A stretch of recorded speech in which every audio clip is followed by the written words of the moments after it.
ओम तत्सत्य राम महाराज। धातु नमो नमो निरंजनम नमस्कार गुरुदेवता। वंदनम सर्वसाधवा प्रणामं पारंगत। परमपिता परमात्मा देव अनंत ब्रह्मांड नायक श्री हरि के चरणों में प्रणाम करते हुए बाबा महाकालेश्वर मोक्षदायिनी माँ शिप्रा ब्रह्म ऋषि संत प्रवर श्री दादू दयाल जी महाराज के चरणों में अनंत कोटि प्रणाम करते हुए उनको भजने वाले सभी संतों को प्रणाम करते हैं, सभी भक्तों को प्रणाम करते हैं। भक्त और भगवान को जो नमन करता है, भगवत कृपा उसके ऊपर जल्दी और विशेष होती है। इसी कड़ी में ब्रह्म ऋषि संत प्रवर श्री दादू दयाल जी महाराज की वाणी हमें सुनने को मिल रही है कि गुरुजन कह रहे हैं कि जो कहेगा सो बहेगा। किसी भी प्राणी को आशीर्वाद देने के लिए हमारे पास तप की आवश्यकता होती है और सामने वाले के भाग्य में वो आशीर्वाद नहीं है, तो हम अगर उसको आशीर्वाद देते तो फिर संत को ही उस आशीर्वाद के लिए तप करना पड़ता है, स्वयं संत को ही उस वचन को पूरा करना पड़ता है। इसी संदर्भ में गुरुजी शिष्यों को समझाते हैं कि बिना विचारे कभी किसी को कोई आशीर्वाद या शब्दों का प्रयोग नहीं करना चाहिए। एक प्रदेश का राजा एक गुरुजी के पास दर्शन के लिए गया। गुरु और शिष्य दोनों जंगल में रहते थे।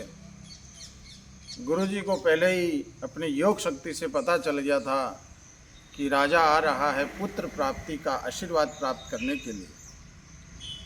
जब गुरुजी ने देखा कि राजा के भाग्य में पुत्र प्राप्ति नहीं है, तो गुरुजी जंगल में चले गए, अपना जो है स्थान छोड़ करके विचार किया कि राजा आएगा और उसको आशीर्वाद नहीं दूंगा तो भी ठीक नहीं। तो गुरुजी जब चले गए, चेला अकेला, शिष्य जो है आश्रम पे था। राजा जब आश्रम पर पहुंचा तो चेले को प्रणाम किया और पूछा कि गुरुदेव कहाँ हैं। बोले गुरुजी तो नहीं है, पर गुरुजी से क्या काम है आपको। बोले काम तो गुरुजी से ही है। बोले जो गुरुजी काम करेंगे वो मैं ही कर दूंगा, मैं भी तो उनका चेला हूँ। क्योंकि आजकल चेला जो है गुरु से ही बढ़कर होते हैं। गुरु तो गुड़ रह जाते, चेला शक्कर बन जाते हैं। बोले गुरुजी जो काम करे बोले वो मैं कर दूँ, क्या चाहिए आपको बताइए। बोले मैं पुत्र प्राप्ति का आशीर्वाद लेने के लिए आया हूँ, मुझे पुत्र नहीं है मेरे, तो आशीर्वाद चाहिए। चेले ने कहा आशीर्वाद मैं दे देता हूँ आपको। चेला ने आशीर्वाद दे दिया, आपको पुत्र रत्न की प्राप्ति होगी। राजा प्रसन्न होकर के महाराज जी को भेंट दक्षिणा प्रणाम करके गया, क्योंकि पुत्र रत्न की प्राप्ति जो है का आशीर्वाद मिला है। और उस आशीर्वाद को प्राप्त करके राजा खुशी खुशी महाराज को प्रणाम किया। चेला भी खुश हो गया कि चरणों में राजा आया है। ये बड़ी विडम्बना है कि संत लोग राजा को अपने पास में बैठा देख बड़े प्रसन्न होते हैं। अच्छी बात है, लेकिन जब राजा चरणों में झुकता बड़ा प्रसन्न हो जाते हैं, आशीर्वाद देते हैं। तो इतनी देर में गुरुजी आए। गुरुजी ने घोड़े के निशान देखे, रथ के पहिए के निशान देखे, तो चेले से पूछा कि यहाँ कोई आया है। तो शिष्य ने कहा गुरुदेव यहाँ का राजा आया है, प्रदेश का राजा, और उन्होंने जो है कहा कि गुरुजी कहाँ हैं, मुझे आशीर्वाद लेने आया हूँ। तो मैंने उसको पुत्र प्राप्ति का आशीर्वाद दे दिया। गुरुजी ने कहा अरे चेला, तुझे ज्ञान नहीं है, उसके जो है पुत्र रत्न नहीं प्राप्त होगा, उसके भाग्य में पुत्र नहीं है। तो गुरुजी ने कहा कि अब राजा को आशीर्वाद दिया है तो जो है ये हमारी वाणी असत्य ना हो, संसार में हम अप्रिय न कहलाएं, संतों के वचन झूठे ना हो, इसके लिए तुम जो है अपने प्राण त्याग करके राजा के पुत्र के रूप में जन्म लो। अब वहाँ उधर समय व्यतीत होने के बाद राजा को पुत्र की रत्न की प्राप्ति हुई। वो पुत्र जो था गुरुजी का ही शिष्य था, लेकिन वो जन्म से गूंगा बोले नहीं, उसको स्मरण शक्ति रही। गुरुजी से कहा, गुरुदेव मुझे आपका आशीर्वाद और आपकी शरण, मुझे भगवान की भक्ति मिले उस जन्म में। तो गुरुजी ने कहा कि तू मुझे ही वापस मिलेगा और भगवत कृपा से तुझे यही अद्वैत भगवान की कृपा, आशीर्वाद, प्रवचन, कथा आपको सुनने को मिलेगी। अब वो जन्म जो है जन्म से ही गूंगा है, कुछ बोलता नहीं है।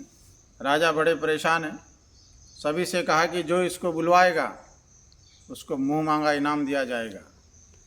बहुत प्रयत्न करने पर भी जब वो नहीं बोला तो एक बार राजा के सिपाही उसको जंगल में लेकर के गए।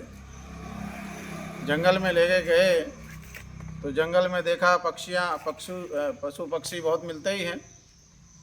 एक जो है तीतर जो था पेड़ के ऊपर बोला, आवाज़ लगा करी उसने, तो बोला तो साथ में राजा के सैनिकों में से एक शिकारी ने जो है, शिकारी जो था उसने तीतर को मार दिया। तुरंत राजकुमार बोल पड़ा, जो बोला सो मरा। अब बड़े प्रसन्न हो गए। सिपाही की बोले कि हमने राजकुमार को बुलवा दिया। जो वापस लेकर के गए राजमहल में, राजा से कहा कि हमने इसको बुलवा दिया है। तो राजा ने कहा हमारे सामने बुलवाओ। तुम मिथ्या बोलते हो, झूठ बोलते हो कि जो है ये बोल गया है, अभी तक बोला नहीं है। तुम राजा से झूठ बोलते हो, इसलिए तुम्हारे को फांसी दी जाएगी।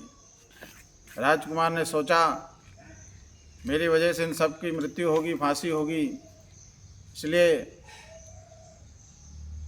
उन्होंने राजा से कहा, फिर बोल पड़े, जो बोला सो मरा।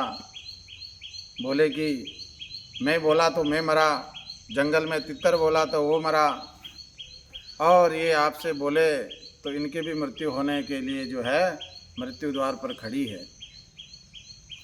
तो बोले, राजन भगवान का भजन करो, मैं भी गुरुजी की शरण में जा रहा हूँ और तुम भी भजन करो। तो दादू दयाल जी महाराज कहते हैं कि जो कहेगा सो बहेगा, हम पहले करें पुकार। महाराज कह रहे कि हम पहले ही पुकार के कह रहे हैं कि किसी को ऐसा आशीर्वाद ना दे जो हमें परेशानी का सामना करना पड़े, क्योंकि किसी को श्रापित करने के लिए या आशीर्वाद देने के लिए उसको तप की आवश्यकता होती है। और जब तप ही हमारा नहीं है और ढेरों से आशीर्वाद मिल रहा है, ना जाने भगवान क्या हमारे साथ जो है करेंगे। इसीलिए आशीर्वाद उनको उनके भाग्य में हो तभी मिलता है। तो बिना विचारे जो करे पाछे पछताए, आशीर्वाद देने के लिए भगवान के ऊपर छोड़ देना चाहिए कि भगवान की कृपा होगी तो होगा और नहीं होगी तो नहीं होगा, क्योंकि ये जानना बड़ा मुश्किल है कि कल क्या होने वाला है। फालतू लोगों को भ्रमित कभी नहीं करना चाहिए। इसी आशा के तहत गुरु चरणों में नाम जप करना चाहिए। नाम की बड़ी महिमा है, नाम से ही सब संभव है। नाम जप हमारे ऋषि मुनि महापुरुष जपते आए हैं और आज भी नाम जप की बड़ी महिमा होने के कारण नाम जप हमारे देश के ऋषि मुनि कर रहे हैं और भविष्य में भी यही नाम जप चलता रहेगा, परंपरा से चलता आ रहा है। बोले सच्चिदानंद भगवान की। सत्यराम दादू राम।